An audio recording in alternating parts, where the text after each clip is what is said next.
Сіздердің министрлік ең төменгі айлық 85 мың теңге деді, сосын қызармай бір министрдің орынбасары ол жетеді күн көруге деді. Енді мен сіздерге арифметика көрсетейін. Мысалы, 5 адамнан тұратын отбасы, жанұя. Әкесі театр қызметкері, инженер, алатын айлығы 115 мың теңге. Шешесі кітапханашы, сіздердің жетеді деп отырған 85 мың теңгелеріңізді алады. Бірінші балалары студент, Құдайға шүкір, грант оқиды, бұл біздің мемлекеттің игілігі беріп отырған. Екінші баласы мектепте 6-шы сынып оқушысы, үшінші баласы балабақшада, мемлекеттік балабақшада. Жалпы отбасының табысы айына 200 мың теңге.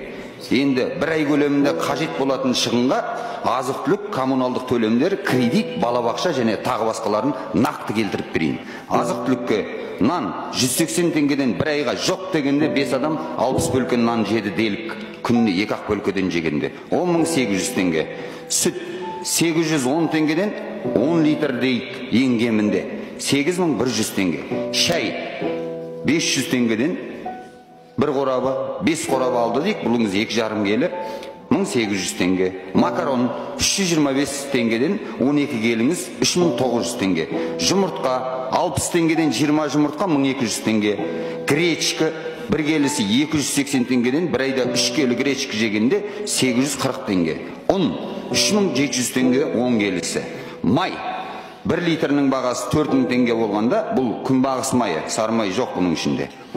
8000 теңгеге 2 литр май ішіға тамақ істеді дейік. Картоп 130 теңгеден 10 келі 1300 теңге, пияз 120 теңгеден 5 келі 600 теңге, тұз 60 теңге, тауық еті 1150 теңгеден бір келісі 5 келі ғана жеді дегенде 5750 теңге. Күріш 565 теңгеден 5 келі 2825 теңге. Коммуналдық төлемдері 2 бөлмелі үйдің қазіргі таңда жоқ дегенде 27 мың теңгеге барып тұр. Ұялы байланыс интернет тарифі бұл қажетті нәрсе, өйткені бізде жұмыста да, оқуда да соны талап етеді. 7 мың теңгеден 4 адамға 28 мың теңге. Жол жүру шығындары оңай пластикалық карталарын алу 7200 теңгеден 3 адамға 21600 теңге. Тазалық құралдары сабын 300 теңгеден 5 сабын алды дегеннің өзінде 1500 теңге.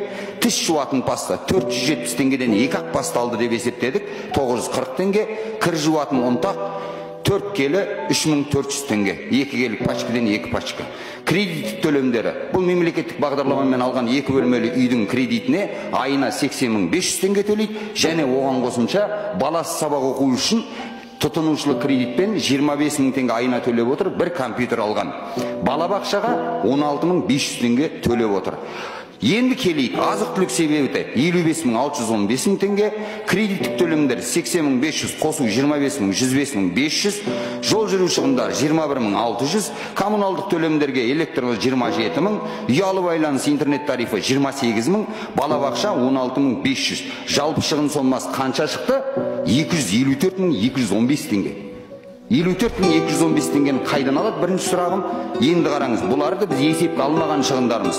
Дәрі-дәрмек, дәрумендер, киім, канцеляриялық құралдар, ойыншық, демалыс, ойын-сауық, үй жиһаз, техника, азық-түліктен сиыр еті, қой еті, жылқы еті дегенді мүлдем жемейді, жеміс-жидек дегенді мүлдем жемейді, сары май дегенді мүлдем жемейді, балық дегенді мүлдем жемейді, кәмпит тағы басқасын мүлдем жемейді.